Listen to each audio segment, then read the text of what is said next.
Hey zookeepers, it's your middle favorite Hollywood Kaiju Badbois Martin, and we just had on special returning guest Tyler Jackson to discuss the frustrating film that's far too horny for its pedigree, Blank Check.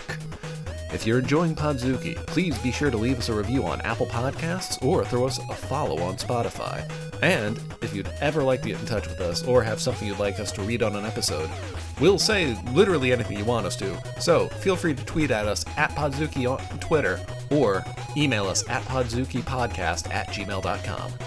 Hit me with that intro. Render unto Ghidra what is Ghidra's. 10 to 1 he sees you through a beaker and a tweezers. Read the fine print and be like, what's the big deal? Spun wheels of steel since broke wheel, big wheel. Back when it was greasy as curl, now it's easy dread. Had a rhyme on how they used to tease him about his peasy head. Yes, y'all, to the beat. Have a ball. Hey, everybody. Ooh, man, that's starting it off real chill right away. Hey, everybody. Hey, welcome. Hey, it's a second episode of the new year. No, wait, third episode of the new year. I can remember how we're doing this. Just got a little peek behind the curtains over here at the Hollywood Kaiju Castle. It's one of the Hollywood Badbois. Are you having a fucking stroke? This is every beginning of the episode. I feel like we got to do a master edit now of you screaming, "Are you having a stroke?" and me not doing that or the intro properly. Okay. Anyways, starting again. We're Podzuki, the only podcast to ever talk about anything. I'm one of the Kaiju Hollywood Badbois, Brandon Kirkman. I'm another one of the Kaiju Hollywood Badbois, Luke Evans Flip. It's me, your third Hollywood Kaiju Badbois, Martin Felshman, and everyone please give it up right now for our special guest, the illustrious Tyler Jackson. the fourth unknown Hollywood Kaiju Badbois. Boy behind the curtain. This is your... Pulling the levers on the other Hollywood Kaiju There's a Badbois. real Wizard of Oz situation going on. Tyler, this is your third or fourth time with us, right? Yeah, I think it's the third. Yeah. We talked about there was a Godzilla movie, and then Cat in the Hat, and now this. Now this big stinky dumper. What a beautiful trilogy we've had you here Piece for. of trash.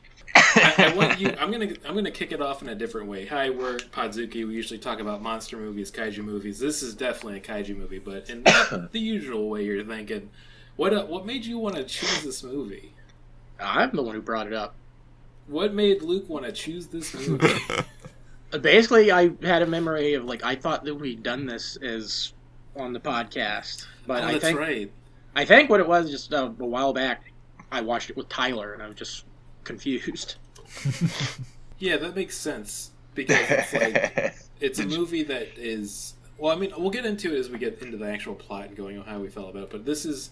It's such a weirdly nihilistic film that it took me back a few steps. There's got to be more to it by the end of it, and then at the end of it, it's like, I'm just sad. I'm just real sad. I mean, it's pretty it's high concept, I guess. We did that. You just want having enough money, tons of money. Who didn't think about that as a kid? It's very bygone era. You can't really make a movie or a TV show about someone who has all the money in the world. You couldn't do Richie Rich now, although I guess they did try and do Richie Rich a couple years ago. Yeah. But he was like a tech bro. You could. But what about Showtime's Billions? I know they eat Ortolan in an episode of that. This movie for best and for worst is the perfect example of wish fulfillment for a kid of that age. Yeah, I'll give it that. We're talking Blank Check, Disney's film from 1994. Interesting thing, I had this idea that it came out after Richie Rich's response to both the popularity of rebooting movies even back then and Macaulay Culkin. But this actually came out before February 1994, and then Richie Rich came out in December 1994. But then again, Disney is an evil corporate machine even back in the 90s, so they might have gotten word that they were making it and they just wanted to get this piece of turd out right away. But it's a movie... we're going to go over the plot and all that like we usually do, but it's a movie about a kid who gets a blank check. And it's in the 90s, and it's made by Disney, so you can imagine how this episode's going to go. If you're surprised at the takes we're about to take, you should just fucking get off, dude. Don't waste our time anymore. Come on, what are you doing, you piece of shit? I hate you, listener. I hate you. What is the kid's name? I'm blanking on that. Preston Waters. Preston Waters. Good name, though. I gotta say, something about it sounds really strong. I don't know why, but I just feel that way. I don't know exactly why, but when I hear that name, I hear of like a dude who deals in like vintage sports cards and is also racist. Yeah, or definitely like a character from like a mid-2000s Scorsese film, for sure. I can see that. Yeah, he's played by Brian Bonsall, a child actor who had a rough life after that, but he's kind of balanced out at this point. We have some familiar faces in this. The kind of villain of the film is played by Miguel Ferrer. I love that guy. He's such a great actor, but why does he always get like the shittiest roles in so many mid-90s to early 2000 films? It's a paycheck. It is a paycheck. This was my introduction to Miguel Ferrer, and I love him in everything. Mm-hmm. Twin Peaks, oh buddy, he's fantastic. Fantastic in RoboCop. RoboCop, oh he's awesome. Yeah, he's great in RoboCop. He was in the Justice League pilot. Was he? Yeah, he was the bad guy. Like he sticks out like, oh, hey, it's the guy who's always a villain. I wonder what he's doing. Don't forget Mr. Magoo, the motion picture. He was in that. It was offensive. Like, why did he do that? Like, I get Leslie Nielsen being in it. Oh, we also can't forget. Maybe Miguel Ferrer just aimed low so he could be the best part of almost everything he's in. Yeah, I definitely get that feeling. I mean, he's one of my favorite performances in Twin Peaks for sure. I think he's just one of those good actors that wants a paycheck, and I really respect that too at the same time. And then we got a few other kind of like interesting people that popped up, and I'm going to talk about this after I kind of go through the cast here. Tone Loc, what's he doing here? He's having a good time though. That's for sure. He's having a great time. Playing cheese. He apparently got to ad lib all of his lines, and he's just living it. Yeah, every time I see Tone Loc in a role, my reaction is always, "Oh, it's Tone Loc." I think it's pronounced Loc. Tone Loc. Oh, really? I always thought it was Tone Loc. I've been fucking it up for all these decades now. This is terrible. I did. So he ad-libbed all of his lines? I believe it. Yeah, I'm assuming. Yeah. Hey, listen. Let's just put his ad-libs. Let's just put it out there. They suck. I want this to be like added into the Wikipedia and like the IMDb trivia, and we just make it fact. Well, I'm assuming he's ad-libbing all of his lines because he's like the most natural actor on screen, and he's just having a good time. Yeah, he's definitely having. I won't fault him in this film. He is a very entertaining part of it, and I think he's having a good time. He's not just doing it for the paycheck. He was better in Surf Ninjas, but it's also like, wow, I don't think Juice would have stuck around. I think he would have. Yeah. I think he would have been smarter. Like, fuck these white people. I'm getting out of this. I'm not being paid. Why does he keep hanging out with Miguel Ferrer and guy who, the other guy? But he was Bankman. He was in the American Godzilla. He was the Roger Ebert stand-in. Oh, that's yeah, where I fucking knew him Lerner. from. And I remember Roger Ebert being really pissed off, like, you got someone pretending to be me to make me look stupid, and I don't get eaten by the fucking monster? Yeah, that would be like a lot cooler, actually. We also have Rick Duckerman. He's a stand-up comedian from the 90s, playing the kind of like limousine driver. The not John Candy. Well, no. I'm going to go over this now. So we've already gone over a lot of the actors. This is like a dime store alternative cast list of like. First off, Brian Bonsall. Obviously, they want to get Macaulay Culkin. That's a giveaway. Tone Loc, which Loc. I don't know. I've been saying it wrong for a decade. I'm not going to change it. Tone Loc. Obviously, they want to get Sinbad for that role. There's no other way I can look at it. For what he's doing, having a fun time. Henry, the limousine driver. I was thinking right off the bat, it's a Chris Farley. Like, no doubt. I don't think it's. It could have been a John Candy though too. It could have been either one. I was thinking like John Ritter. Oh yeah, that would have been fun. He's got like a big. I don't know. He's giving me big John Ritter vibes. The dad, played by James Rebborn. Obviously, they wanted to get Alan Alda, but they couldn't get no way.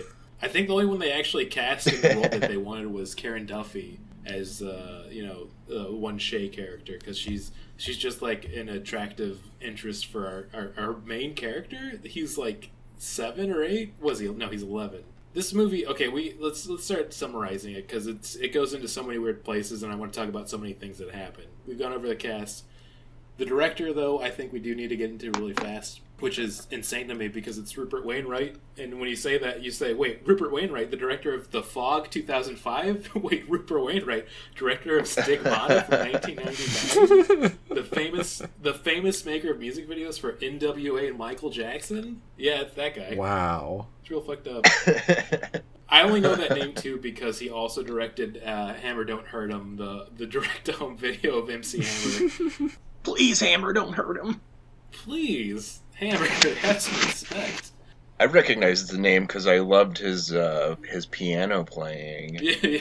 That's Rufus Wainwright's dad, right? That's the guy. Yeah, they're all related. All the Wainwrights. Yeah, they're all running Hollywood like the fat cats they are. Not fair. It's a big stereotype about the Wainwrights. I'm in QAnon, but just for against the Wainwrights, which are running a pedophile ring. I will prove it by yelling on the internet. You want to talk pedophile rings? Yeah, we need to get into the plot. Perfect segue into the plot of this movie. We are presented with the beginning of this film of 11-year-old Preston Waters, and he is a big turd. There's they don't do anything. Such a shitty kid. Such a shitty family. You know, they don't do any saving the cat from the tree or anything to redeem him as a good character you want to follow on an adventure.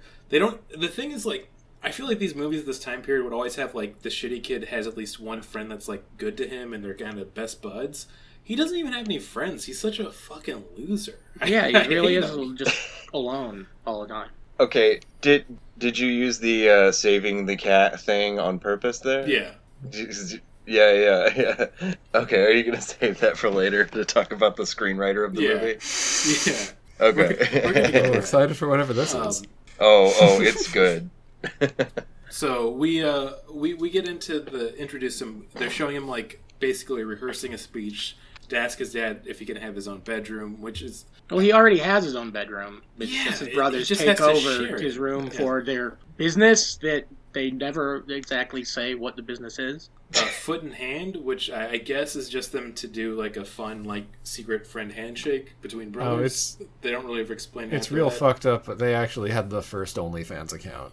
Yeah. It is. It seemed like a odd job. Oh yeah, those jobs did get odd. Well, it's only there so that there's an excuse why there's a computer in his room, which he couldn't have just had a computer. Yeah. It was 1994. Yeah. That would have been weird. It's weird how he just knows how to use it. He apparently has to teach his older brothers how to use the computer. Then he also never does. Okay, I guess I should just get into what I was alluding at earlier. The screenwriter of this, too, is Blake Snyder, just because he's very famous for his Save the Cat, the last book on screenwriting you'll ever need, which I think has been made fun of by everyone possible at this point. When you first start writing, a lot of people either recommend it or just tell you to read it to make fun of.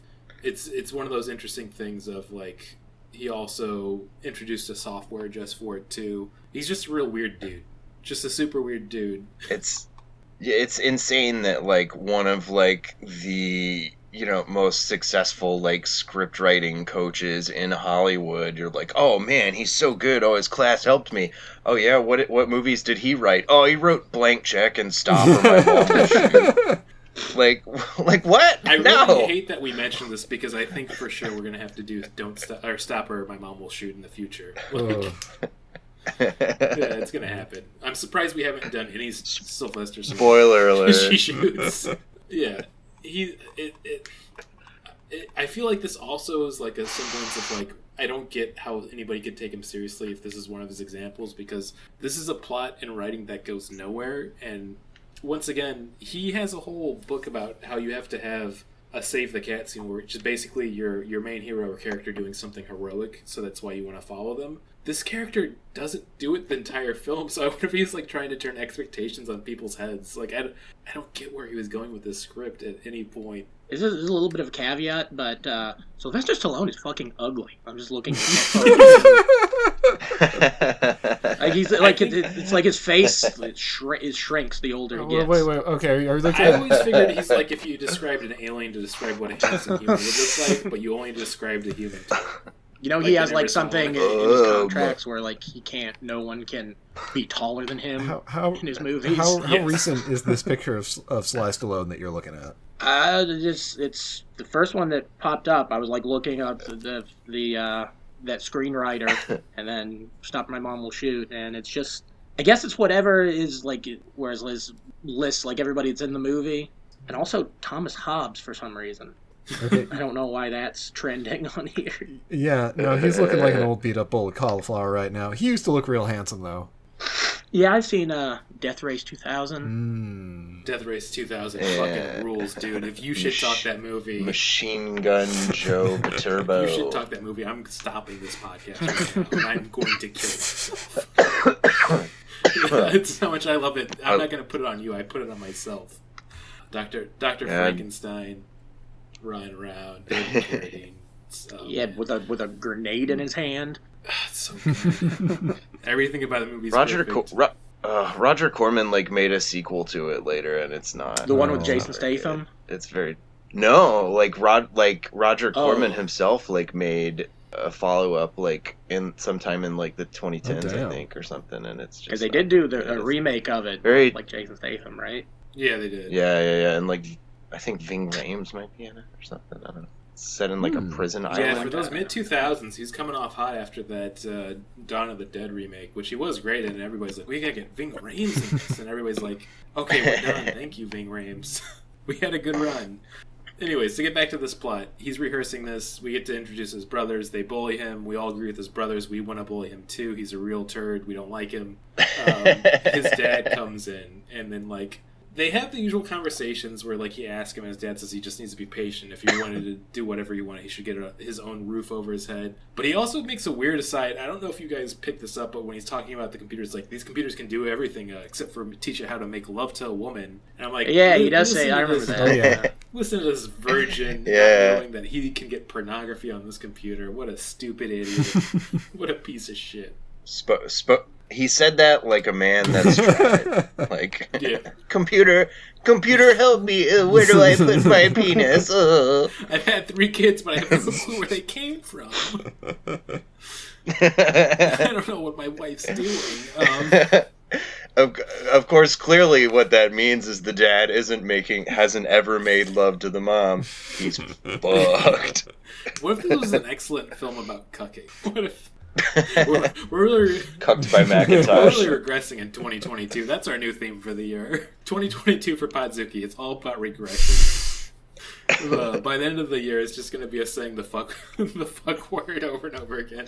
I just called that word the fuck word. Oh boy. Okay, let's get back on track.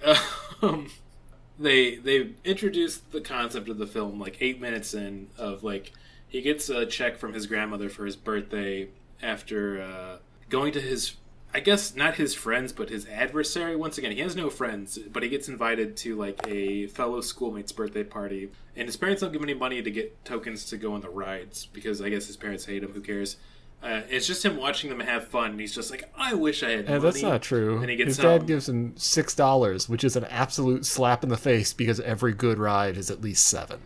That's right. I forgot about that stupid part. He gets home and he gets a check from his grandmother for his birthday, and it's blank. And his dad's like, "Oh, it's a blank check. You can write whatever amount you want in it." I'm like, "Okay, this scriptwriter is really good at what he does because it's like giving us the titular line 8 minutes in, just in case we lost the thread of the plot already." We are also showing it the whole time this is going on in the background. In fact, it's the first scene of how the movie opens. Miguel Ferrar's character, who's known as Carl Quigley, has gotten loose from prison. He stashed away some, I guess, counterfeit bills that he wants to kind of get put into this bank. He has to launder it. Yeah, but it's also, he's like... It's like marked money. Yeah, but he's also like, he's escaped from prison, and he's not like... doing a low profile at all. He's doing the classic 90s bad guy thing of like smoking big ass cigars, wearing flashy suits, attempting to buy the ugliest house ever. Yeah. That is not the ugliest house ever. And also, I think we all remember that in the early 90s, 90% of the U.S. population was movie villains. It was very easy to blend in that way. If you just have a big cigar and a big tie and sunglasses. Yeah. According to the census. And I think another thing I always forgot about too is every scene that an attractive, or I wouldn't even say attractive, a living woman walks by him, he's literally hitting on them, trying to slap their ass, saying something extremely sexist, and it's like, I know he's supposed to be the bad guy, and they're setting us up for this, but like also the kid kind of is doing the same thing every scene to any type of attractive woman that comes by. So I guess everybody's just an evil predator. Like that's just the how film. it is. It's a world of monsters and no gods. The film is far hornier than I remember this film being horny as a kid, but it's like even hornier than I remember. He's a very horny child. Yeah. There's the audio clip for the week. Gotta get that out. I mean, there's a character that's bright red hair named Butch who just follows Preston around the whole movie. I mean, that's the horniest thing I've ever heard. He's like some type of evil Greek chorus condensed into one child. And I really like that about him. Like, just like, look at this fucking idiot. And I'm like, man, I kind of agree with this kid. In fact, the whole kind of, like, what sets off this whole movie is he runs into that kid. They're, like, having an argument or something. He's getting ready to bike home. And then Carl quickly backs his car out really fast. And the kid has to get out of the way. He runs over his bike. And, like, the police are coming, so he just wants the kid to shut up. So he gives him a blank check. He's like, you know what to do with it. And I'm like, oh, my God. He said his dad will know what to do with it. Yeah. Yeah.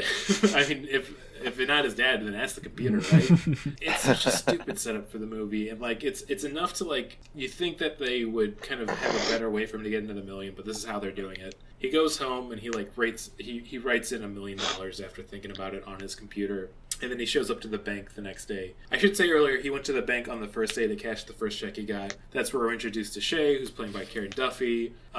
She's an FBI agent. What was she doing? Like, why was she there? I think she was off duty to flirt with 11-year-olds. So she was undercover at the bank. He basically wanted to open a savings account. He had to have $200, so he couldn't do that. So he walks out in shame, but he comes back the next day now with this $1 million check. We're thinking, the audience at home is like, oh, there's no way he's going to be able to cash it. An older lady grabs him and takes him up to see our other villain of the film, which is Edward Bitterman, played by Michael Lerner. He is basically a corrupt bank teller, and you know that he's corrupt because he's fat and he's evil because it's the 90s, and that's how they did characters. Boy, do I hate that. Oh, man. I guess they don't body shame him too much in this film, but there's definitely a few scenes where, like, he's supposed to be chasing the kid, and they just, like, have him eat a big old snack. And I'm just... Once again, I'm going back to the fact this was written by a guy who's famous for telling people how to make screenplays. I think they made him more of a coward than outright evil, because, like, he's only chasing the kid because he's threatened by the other guy, but he's also, like, not enough of a man to do a good thing. Yeah. I think he's supposed to just be a representation of sloth. Yeah. It's a very biblical film. I think my favorite Biederman moment is that check cashing scene where, like, Preston gives him the check and it just does like a close-up of him, of his mouth, a close-up of Biederman's mouth, and he like licks his lips. Tongue goes out. Goes, gross. Yeah, he sticks his tongue out. Juice. Just we get a huge, takes up the whole screen. His mouth, juice. Great, perfect moment. A+ film. So yeah, he goes up and he's introduced to Edward Bitterman, and basically the kid, by kind of like trying to be coy, ends up making it seem like he's the pickup man that Carl set up to come get his money. So he gives him the $1 million because he thinks that he's supposed to be like the drop-off kid, whatever. And he runs off with it. He runs into Tone Loc, and he's like, "Hey, get out of my way, kid, or I'm gonna beat the shit out of you." I mean, it's different words, but he basically is saying that. He runs off, and then, you know, Tone Loc's character, which is just known as Juice, basically gets upset because he realizes that he's given him the wrong money to the wrong person. Then eventually Carl gets in it, and now we got our 3 wacky villains looking to find this kid. And boy, they can't find him because they're fucking stupid. I mean, I know that they have to wait because they want to advance the plot. I get that. But, like, they have a picture of the kid, and they still can't find him. They literally just go to random parks and theme parks to try to find the kid. Like, I know this is before internet times, but that's not how you do it.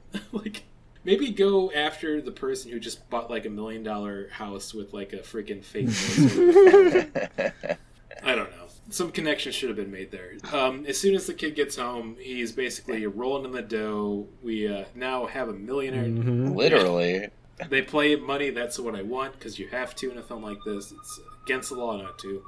They basically do a progression of, like, He buys a mansion where, once again, Carl's there himself trying to buy the mansion as well. Wait, can we talk about... Kind of a coincidence. Can we talk about this...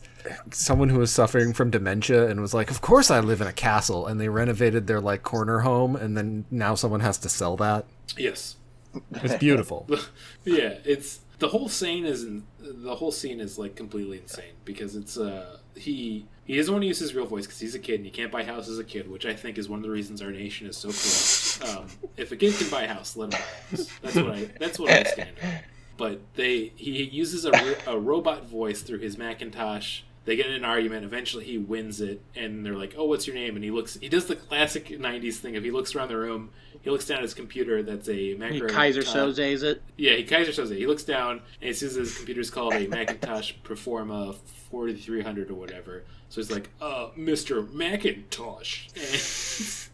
And that's the kind of running gag in the movie is that he's working for this made-up character. Well, all the adults are so stupid. Like, nobody figures out, like, Macintosh isn't real, is it? Just this kid walking around like, oh, you can't meet Mr. Macintosh, but only I can talk to him. And this was in a day and age where Michael Jackson was king, so everybody thought that kid liaisons for rich people was a common thing. They didn't really need to question it. That's a real dark joke. We don't want to go down too much. But anyways... He starts buying a bunch of shit. He gets his own personal driver, which is when we're introduced once again Henry, who's played by Rick Document. And I felt so bad for that guy because, like, he's thinking like, oh, this is my break. This is my big break. Being in Blank Check. Well, here's the thing. I think he does a decent job of acting in the film, and even it comes off as this like sympathetic, like, wow, this kid's real pathetic. I'll be his buddy and try to give him some life tips. And you start just feeling really bad for the kid because even like the friend chauffeur character in this film is like, man, kid, you gotta like figure something out or get some friends. You really are just doing nothing for yourself. This guy fucking sucks. He's talking like an incel. Can I tell you all the terrible nickname I gave to him because I couldn't remember his real name? Yeah. I called him Fish Charlie because he's just an off-brand Chris Farley. Fish Charlie's really good. Fish Charlie. Put him in your aquarium of shame. The Charles man. Oh, can we a jingle for Aquarium of Shame? I want that to be a new bit. I actually had a new bit that I feel like kind of goes into the Aquarium of Shame. Maybe we should just mishmash them together, which is I decided to write down every cliche as the film was going on. Clichés everywhere, but we don't care, at all. Let me just go over the list real quick here that I have. So I have Bully Brothers, very common one in the 90s. Let's see, we have Splash with Water, because he's like watching kids have fun. You gotta do that. I just put Horny Kid, which was like a pretty common cliche in the mid-90s. A dad screaming, you're on thin ice. That's another fun one. You get 2 montages in this film, not just one montage, which is always fun. You have an alias that you get from just looking around in a room for an object. That's fun. Popping a balloon with a cigarette or cigar. That's what every big villain was doing back in the 90s to make a kid cry. I did laugh when he did that. I was like, that was a pretty good scene. Yeah. Another common cliche this time is I'll fuck you when you're an adult. A la Big. Come see me in 10 years. Though you gotta give it up to Big because they actually did fuck. Man, we gotta watch Big eventually and talk about that because that whole scene and that whole breakdown. Holy shit! Going back, what were they doing? Oh man. I'm just laughing thinking about that. Oh man. Okay. And then finally you have the chauffeur with the heart of gold. Yeah, these are all the cliches I wrote down as we were watching this. I definitely have some favorite 90s things about this movie. Yeah, go for it. Number one being that they use a lot of like I don't know what the technique is called, but I call it like wubba wubba wubba cam. Like it's like a very like MTV thing where like to show that something's like crazy awesome, they just like zoom in and out on it really fast. And like I imagine that the camera's like wubba wubba wubba wubba whoa. Like they do that so much in this movie. I love it's the amount awesome. of I love the amount of wubba wubba wubba cam that they have in this movie. I do not like that no actor has, like, the physicality to do anything during those scenes. Because they're just, like, standing around and shifting around slowly. Yeah. If anyone was a more physical actor, I think it would have been way better. Yeah, for sure. Yeah, somebody could have definitely sold that. Made me really appreciated it. I feel like we're kind of going through the plot because I feel like after he gets the money and he starts buying all the stuff, it goes off the rails. And like I said, there's 2 montages in this film because it's like, it's so obvious they had this idea. They walked into the boardroom and like, okay, get ready for this. We're just going to tell you the title of the film. Blank check. A kid gets a blank check and he becomes a millionaire. And everybody in the boardroom's like, yeah! Hell yeah! Great idea! And they gave him all the money and then he's like, oh no, I have to write a plot for this. Oh no! What have I done? Like... It would be so funny if this movie was like written by a kid and then he actually got $1 million and then later they made like a documentary about what really happened to him when he got $1 million and they called it like The Real Blank Check or something. And it's just very sad. Well, you'd think with a movie like this, the message should be like money can't buy happiness, and I guess they kind of get to that, but it's just sort of not. Like he spends a lot of money on like cake and ice cream and putting a water slide onto his ugly house that he bought. But then he just runs out of money. Like he throws himself a birthday party for Mr. McIntosh, but it ends up being like a party that an adult would want, not a kid would want. Yeah, that was really confusing to me because like even at the beginning of that whole transaction of that one, what's the one woman's name? I gotta pull it up again here. That Yvonne. What accent was she trying to do? Yeah, I didn't get that performance at all. I kept thinking, like, is this offensive? I thought the exact same thing. Pretty Yeah, should I Pretty be upset? I don't know. I got to talk to Mr. McIntosh. It's just like very weird voice that she's doing. It does entertain me because I like the idea that she showed up on the set that day and she's like, I got an idea for this character, and the director's like, I don't give a shit. Do whatever you want. I'm taking a big swing. And I think it did pay off because it did make it like really memorable. But yeah, like he sets up a whole party for McIntosh's birthday as he's starting to go through all of his funds, and it's kind of like coming up to the climax of the film. And like she's asking him about like what he wants to do for the party and if he has any friends. He's like, no, not really. I don't have any. And it's never like, okay, well, even if that's true, wouldn't you want to be like, okay, well, here's the things I want to do for my big birthday party so it's fun. But it's just like an old, boring person party when it actually comes about later on. It's just a gala. It's like It's just. I want to get these older people who I don't know laid, and have them yell at me at a party. Actually, that makes the kid kind of. It'd be funny if Preston like inadvertently threw an orgy and he's like, "This isn't what I wanted at all." And a bunch of dudes in like monkey masks, so like, "Shut up, kid." It's like I was a horny kid, but not this horny. This sucks. Yeah, it just turns into Shining. Eyes wide, check. Turns into Shining film and just gives us the Kubrickian stare halfway through. That would be a good film, man. Yeah. So at this point in the film, too, there have been a lot of run-ins with the villains. They're kind of hot on his tail, but they keep losing him. There's too many stupid sequences of him like losing him where I don't even want to go into it. It's just, I've seen this too many times in a plot because I grew up in the 90s, and every movie was doing this, and I hate it. The one in the park is really fun because they're still trying to keep a low profile, but they just like, they wreck so much shit. Yeah, and also just to start it off, they're driving a car through a park, so that's very hard to keep a low profile. I do appreciate that there's one person, Preston, whatever the fuck his name is, he drops his backpack at one point, and that still has like a shit ton of money in it, and like some random guy picks it up and like takes a big chunk of money out of there, and then like they don't follow that guy or what happened to that money. He gives a look to the camera where I really expected him at least for 1 second to go like, gnarly, dude. Like, I just have to imagine there's like a cut of film out there where he dies of a heroin overdose. I want to see the unrated version of Blank Check. Yeah. Blank Check, uncensored. I can't wait to get to some of the wild things that are written about this film later here too. But yeah, so getting back to that, this is all that's been kind of going on. He's been spending his fortune. He got like a crazy virtual reality thing. He's got a water slide in his castle. It's finally kind of getting to the point where he's like too deep into the lie that he's doing Mr. McIntosh, so he's throwing a big birthday party for him on the same day that's his birthday party. Once again, he has no friends, so nobody really shows up other than his dad to be like, hey, I wish you'd let my kid come home so that he could, like, spend time with his family. And the kid's like, me too, Dad. But he turns around too late, and his dad's running off. Oh, yeah, his dad fucking bolted out of that room so he wouldn't... Yeah, we need to talk about that, because he finishes his speech, and, like, not even 5 seconds. Like, I'd say 2 seconds later, he turns around to say, like, Dad, I'm right here. And his dad's already out there. So he, like, goes down the stairs, and he's, like, calling for his dad and running after him. But, like, they're making it seem like his dad was already too far away where he couldn't hear him. So I have to assume that his dad is the Flash, which is pretty cool. These background storylines going on that we didn't get to see, of the one guy getting addicted to heroin, his dad being the Flash, Karen Duffy's character, James Reborn. Karen Duffy's character going to various banks to hit on 11-year-olds. You know, just there's a lot of fun things we didn't get to see.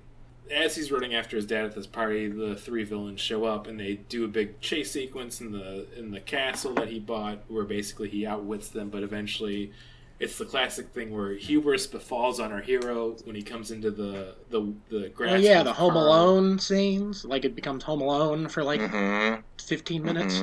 Because it has to. That's my other favorite 90s cliche about this movie, is that there's a Home Alone style trap sequence at the end of the movie. It just comes out of nowhere. Just like as- the rest of the movie's not like that. It's not. Yeah. But to give credit to this movie, they do have one good set piece for... I kind of... It feels like biblical torture, almost, what happens. Oh, when he puts the virtual reality headset on the dude. The other thing. Dinging in the balls with a batting cage. Oh no, the last thing. Where he, like, locks him in that steel ball and then drives him around the racetrack. Yeah, where he murders Miguel Ferrer in a swimming pool. That's what I'm giving this film. 5 out of 5 kids murdered. Okay, we didn't talk about how fucking bloodthirsty this kid was. Do you remember the first thing he wished for? Oh yeah, to kill his brothers. Yeah, to kill his brothers. Again, the Bible. Yeah. What if this kid's just an allegory for God, and actually, I take it back, the screenwriter, Blake Schneider, is actually a genius. This is actually just a retelling of the Old Testament. You guys know what Old Testament God's got? S-T-Y-L-E style. Oh man, I should put that down in my cliches too, of characters having a weird saying between each other. Yeah, it's like that's like not a thing. Saying that. I also no, nobody says that. I also realized the fact that like Home Alone and that trope was popular in the 90s, which was younger kids tricking adults into hurting themselves severely, which was something we loved as a country. Like it's so wild to me. Yeah, that's why it was legally required in every children's movie from 1992 to 1995. If this kid doesn't hurt an adult, I'm not watching this. I need to see the tables turned. Let's see. So they catch him, and eventually, right as things are about to go really bad for the kid, Shay shows up, and she's actually an FBI plant. And as he's like trying to get out of it and admitting to all of his crimes, Carl decides that he's actually Mr. McIntosh, because if he uses that, I guess, fake identity, he can get out of his other crimes. But if you still do crimes as a fake name, those crimes still go on. You do, like, I don't know what your train of thought on that was. Real weird. This film, man.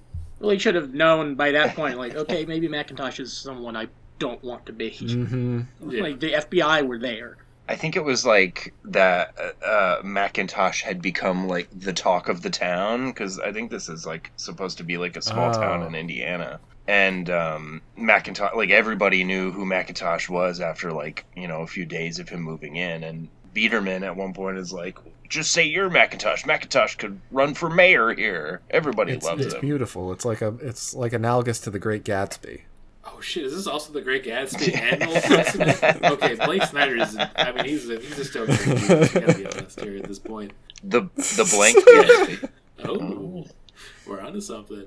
So yeah, they basically Preston gets to say all of his goodbyes to everybody and has a little scene with Shay where they kiss a little too much. You know, I feel like there's like a cute little homage where like a little peck on the cheek, like, oh, I'll see you in 10 years, and you know that she's not going to come back. But she kisses like she means it. That made me really uncomfortable, guys. I thought she kissed him on the mouth. Yeah, just full tongue going in. Oh boy, I shouldn't describe it too much. It's going to make it even worse. Well, she's like, come see me in 10 years, and he haggles her down. Actually, actually the legal age in Indiana is 17. So let's talk here, sister. Come on. No. She made sure she wouldn't be God. back to get him until he was 18, and it's still weird, but we're not allowed to say anything about it because it's technically not illegal. Yeah, what's the legal age in Indiana? I'm gonna look that up. Like real quick 12. on I the don't computer. fucking know. Gonna go. You're just ruining your I'm search going in history. time mode for this baby. Legal age of consent in Indiana. Oh my god. 16. That is fucked up. What the shit, Indiana? Oh boy. If there's Preston on the water, That's the saying, I believe. Man, I shouldn't have looked that up. I thought it was going to be a funny thing, but now it just made me sad. That happens so much in these episodes. So he comes back home to his family. He realizes that money can't buy you happiness, and it's really family that matters. But we all know that the true message of this film is just complete nihilism of, like, money is what everything's about, and when you have it, you'll never truly be happy, and when it goes away, you're not going to be happy either. So what's the point of anything, really? In a heartless capitalist society, you were just made to be a cog that's grinded until there's no more teeth on your gear to grind onto anything else. And even if you're at the top of the chain, you'll still never really have enjoyment. So it's all a pointless gesture until eventually heat death consumes us. And that's Blank Check. Yeah, It's a sounds good about time. right. I feel like that's a good I feel like I summation. did too much talking on this, so I'm gonna jump in the reviews here, and I'm gonna let Luke kick it off, and I'm gonna say 5 out of 5 kid kisses. What do you give this film? I'll give it 3 kid kisses. You know, it's a fine movie. I mean, it's exactly what you remember it being. I mean, it's not a good movie, but it's also like I remember it was like a big deal when it came out. Yeah, there's a lot of marketing for it for sure. I almost want to be like, is there a Happy Meal toy for this? I feel like that's always would kind of like tie it to me as a kid. I do. I remember when we watched this, my family, ordered it off of pay-per-view. That's pretty cool. Yeah. But, yeah, it's 3 kid kisses. I don't know. It's like, it's fine. How do we feel about this rating system, by the way? I don't like it. I don't like it one bit. Okay, let's do this 5 out of 5 murderous intent child. Okay, I want to give this film... I'm going to give it a solid 2 hit jobs out on my older brothers who are terrible out of 5. I didn't dislike this movie. I actually had fond memories of watching it as a child, but coming back to it now, it's hornier than I remember in all of the worst ways. Like, every adult is either incredibly stupid or definitely a pedophile. It's not good. I don't like that. Yeah, I think when you go back to films you remember that were horny as a kid, like, let's say Friday the 13th, and you're like, I'd say, yeah, Friday the 13th is a great example of, like, it's over-the-top horny for a horror movie, but when you're watching, like, this is kind of fun and cheesy. I don't mind it. But coming back to this is like, this feels like a crime. This is obviously a crime. I don't like it. Definitely. God. Yeah, no, the whole thing just makes me very uncomfortable. Great performances all around. Karen Duffy's pulling it. Miguel Ferrer is doing a great job. Tone Loc, love him. Everyone else, fuck off. Great movie. Oh, I can't believe 8 I've out of seen 5. Tone Loc probably since, like, 1997. This is so much for me to deal with. I did watch the music video for Funky Cold Medina, and I think that song's about drugging women. That's not good. That's not good. Yeah. That's not good. The titular Medina. I'm going to look that up then maybe. Why Tyler, give us your review, and this is going to be 5 out of 5 murderous intent biblical child rage. I'll give it 2.5 of the thing that you said, the murderous intent biblical child rage. So you know when you're a kid and you watch the same movie over and over and over again? Blank Check was one of those movies for me. My grandmother had, just like a handful of VHS tapes at her house that we would always watch whenever we went there, and Blank Check was the one that we always watched. So I've seen this movie so many times in my life, and I loved it as a kid, and seeing it as an adult for the first time in a few years, I was like, this kid sucks. And it's weird that he's hanging out with this like grown man who's being paid to hang out with him. And it's weird that he's, like, macking on this FBI agent who seems very into it. It's weird that apparently all you need to buy a house is a disembodied voice and a stack of cash. That's America, baby. Yeah. The FBI agent lady is literally wet in this movie. Yeah. Oh, yeah. She gets so wet when they go on a date together. Oh my god. Oh. That little boy makes a lot of adults wet in this movie. Okay, I'm going to start Juice talking. multiple times, actually. He really does. Miguel Ferrer, though, is the best part of the movie. Miguel Ferrer is always a good bad guy, and it's got like a certain 90s charm to it that's just very dumb and over the top. You know, it's not good, but it's weird enough that it could be fun to watch, you know, throw it on when you're having a late night or something. I mean, I'll get into my review now, too, and I should say I looked up what Funky Cold Medina is, but I think we're going to have to just do that for the stupid game section, because we're going to need some time to break this down. There's a lot going on with this song. But for my 5 out of 5 just knockoff actor movie, just all the things that happen in this, I'm going to give it a 3 out of 5, because it's just a little bit over the edge of where I enjoyed it, because it's such a weird train wreck of a 90s film that I was left confused and bewildered the whole time, where it kept my attention. Like, I couldn't look away of like, wait, did that just happen? What's going on now? Like, it feels like it's just so all over the place. It demands your attention in a very interesting way. It's not a good film, and it's a stupid plot, but like, props to it for doing that. Also, it's like a 94-minute run, and any movie that's an hour and a half, God bless you.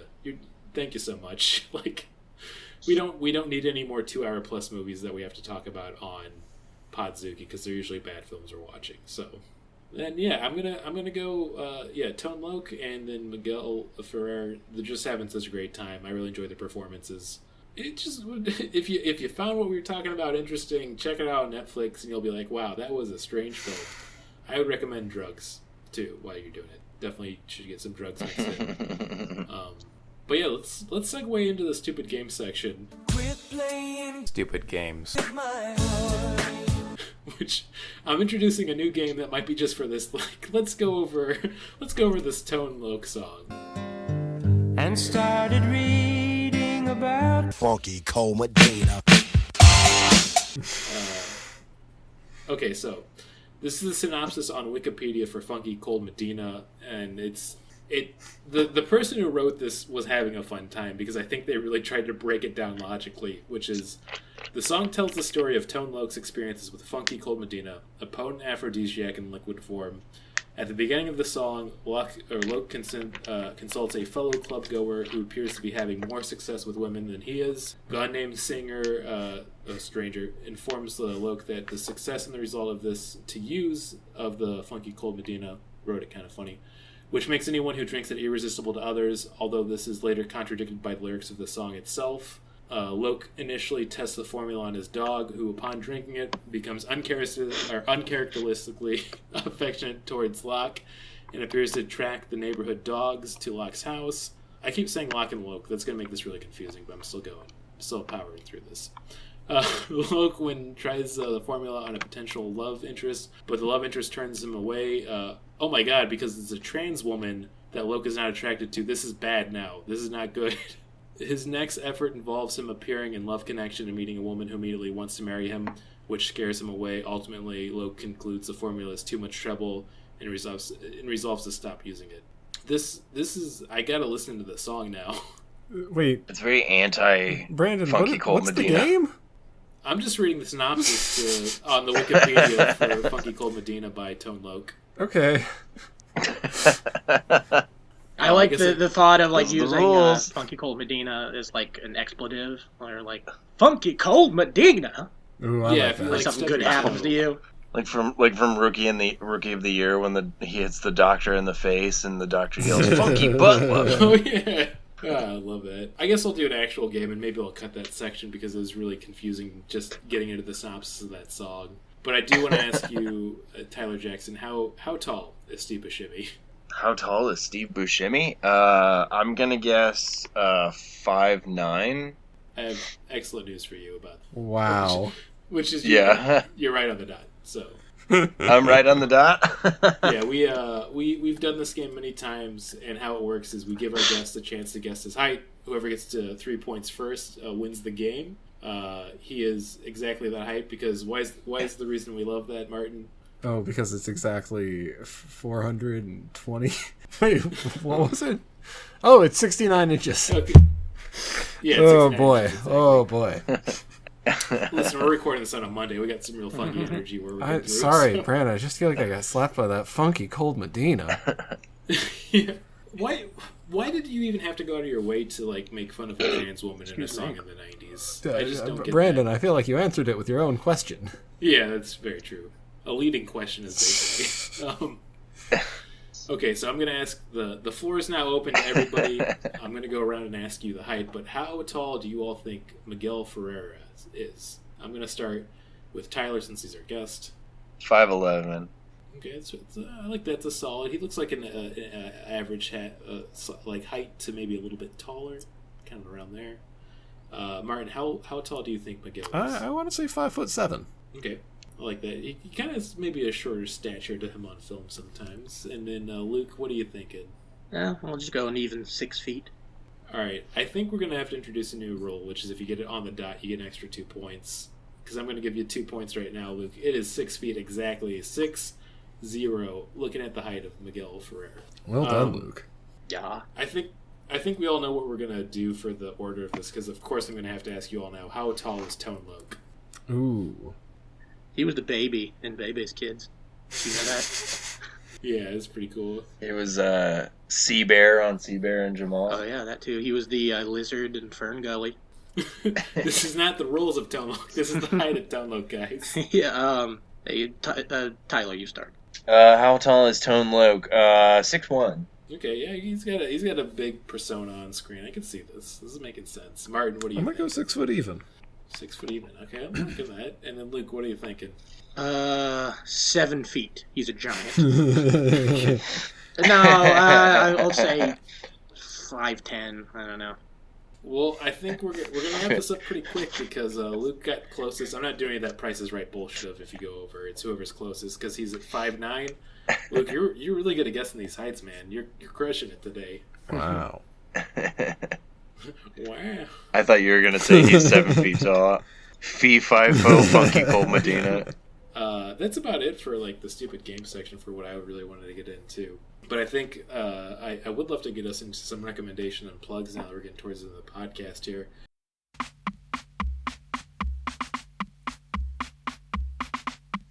Recommendations.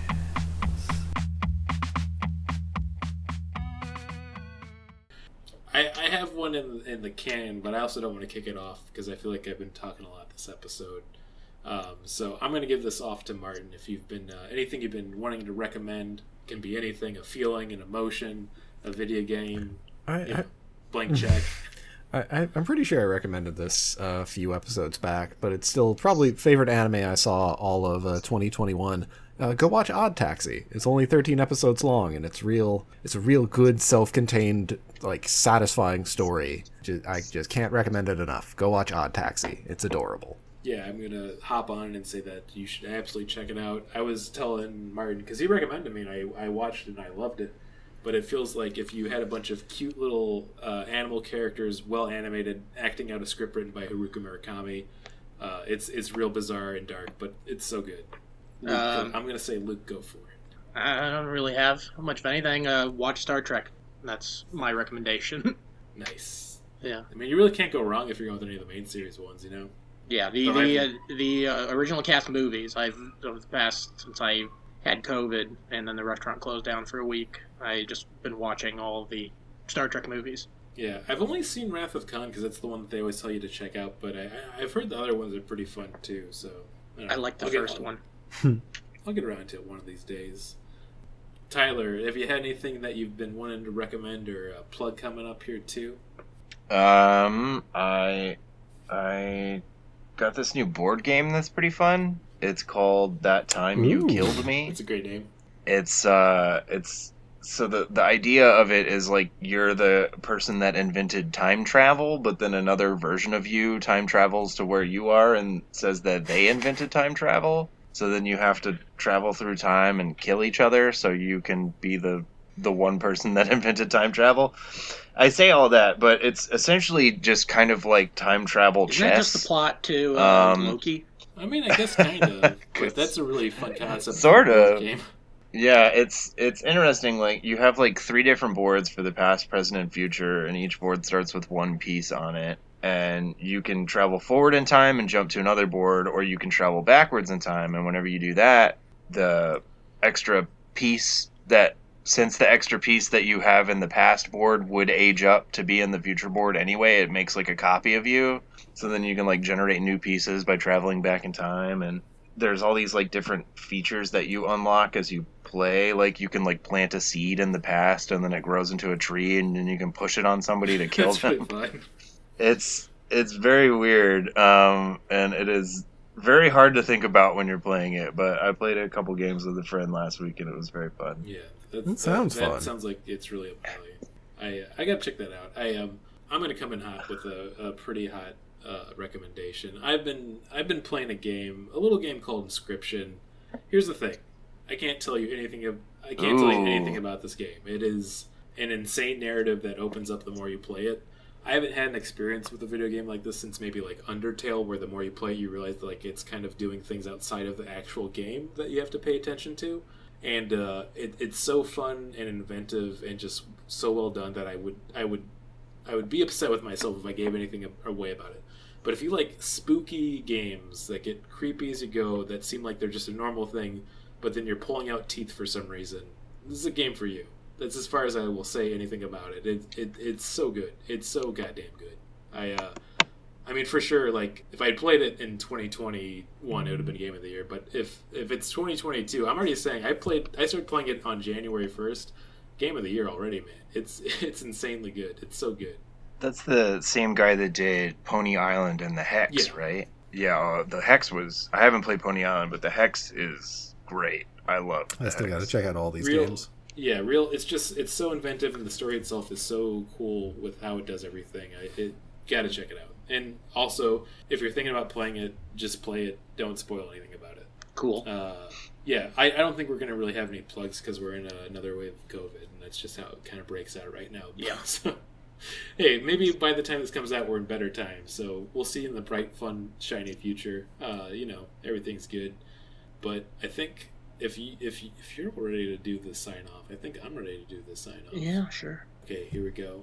You ready? 3, 2, 2, 1. 1. You're gonna like the way You're gonna I like fuck. the way you fuck. Guarantee I guarantee it. We had it for like 2 episodes, which is really nice.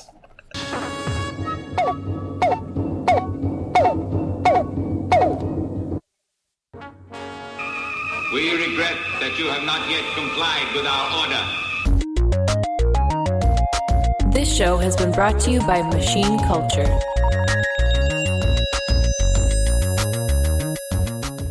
The words get stuck in my throat.